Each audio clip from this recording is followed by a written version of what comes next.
Lord హల్లెలూయా. ఈ దిన వాక్యము యోమ్ దెబిరిం 19వ తారీఖు 9వ నెల 2024వ సంవత్సరం. మన దేవుడు ఇస్తున్న చక్కటి మాట. పేతురు రాసిన మొదటి పత్రిక 3వ అధ్యాయము 8వ వచనం.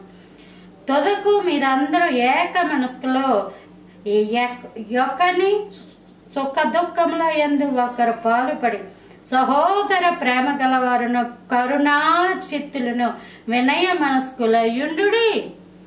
దేవుడు సంఘములో ఉన్న బిడ్డలకి ఇస్తున్న వాగ్దానం.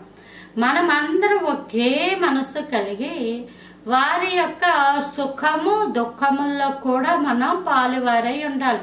ఎవరికన్నా మంచి జరిగిందనుకోండి, హృదయం అంతటితో మనం కూడా మంచిగా ఉండాలి.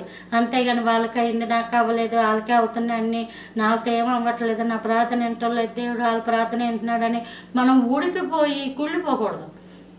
అలాగే ఒకరికి దుఃఖం వచ్చిందనుకోండి, భలేగైంది వాళ్ళకి అలాగే అవ్వాలి అని మనం మాట్లాడకూడదు. వారికి సుఖము వచ్చినప్పుడు సంఘమంతా ఆనందించాలి. అదే దుఃఖం వస్తే సంఘమంతా కూడా బాధపడాలి. దాన్నే ఏక మనస్సు అని అంటారు.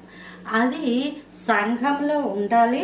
ఉంటూ అక్కడ ఏముంటే సహోదర ప్రేమ గలవారును కరుణా చిత్తులను వినయ మనస్కులై ఉండాలి. వినయ మనస్సు అంటే ఎవరన్నా సంఘంలో ఉన్నవాళ్ళు, ప్రావీణ్యంతో ఉన్నవాళ్ళు, ప్రార్థనాపరులు, యోధులు, అర్హులు, వాళ్ళు మనకేమైనా ఓ మాట చెబితే వినయ మనస్సుతో ఆలకించాలి. అందుకే నువ్వేంటి నాకు చెప్పేది అని మనం అనకూడదు.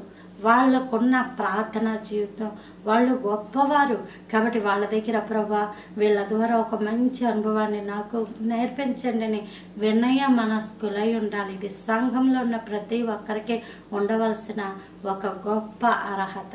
ఈ యొక్క వినయాన్ని హిబ్రూలో ఖనా అని అంటారు.